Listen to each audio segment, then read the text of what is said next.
Welcome back guys. कसे आहात सगळेजण? म्हणजे आहात ना? आपण आज खूप दिवसांनी व्लॉग्स टाकतोय. पण काय करायचं, थोड्या कामांमुळे थोडंसं आपण अडकून बसलो होतो. सकाळी आज 5 वाजता उठून ब्रश केला, मस्त अंडी फोडायला ठेवली आणि बाहेर पडलो होतो सोनूला घेऊन, कारण सोनूला आज क्लासला सोडायचं होतं सकाळ सकाळ. सो तिला आपण घेऊन गेलो. तर ही बघा, ही डंबा कशी बसली आहे.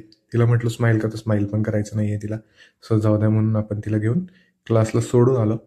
तिथनं घरी आल्यावर नंतर रेजसोबत खेळायला त्याला बाहेर काढलं होतं, कारण सकाळ सकाळ त्याला वॉकला जायचं असतं. सो ते सगळं झाल्यावर नंतर त्याला घरी नेलं. तर हे टिटू साहेब असे मस्त बसले होते गाडीवर येऊन. रात्रभर हा पूर्ण टाईम बाहेर असतो आणि नंतर येऊन याला काय मस्ती असते काय माहीत नाही. तसं रेश त्याला काही करत नाही, दोघं खेळतात एकमेकांसोबत. पण तरी पण भीती असते, कारण रेश कधी पण त्याला चावू शकतो. कारण रेश असं मस्ती मस्तीमध्ये खेळताना सुद्धा आम्हाला चावतो. सो टिटूचं तर काही खरं नाही.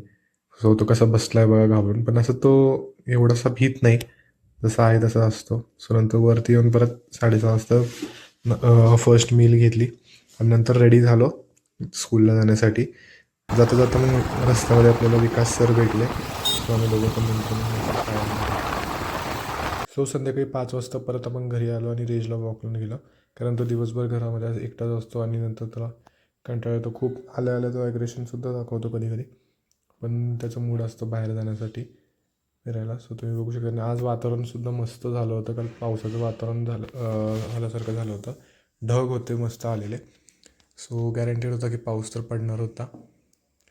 सो ते झाल्यानंतर मग आपण आज कार काढून जिमला गेलो, कारण पावसाची पूर्ण शक्यता असल्यामुळे रिस्क नाही घेतली आपण.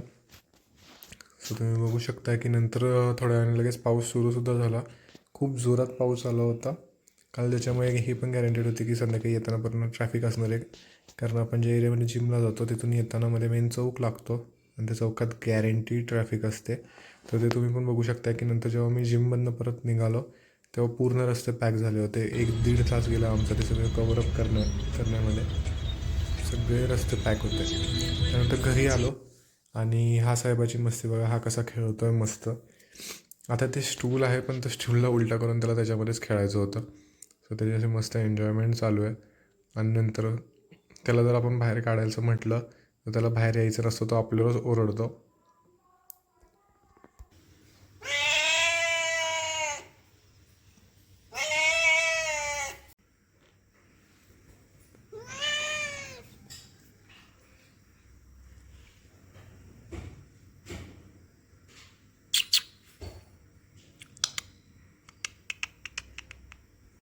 सो गाईज, जर तुम्हाला हा व्लॉग आवडला असेल तर प्लीज लाईक, शेअर आणि सबस्क्राईब नक्की करा चॅनलला.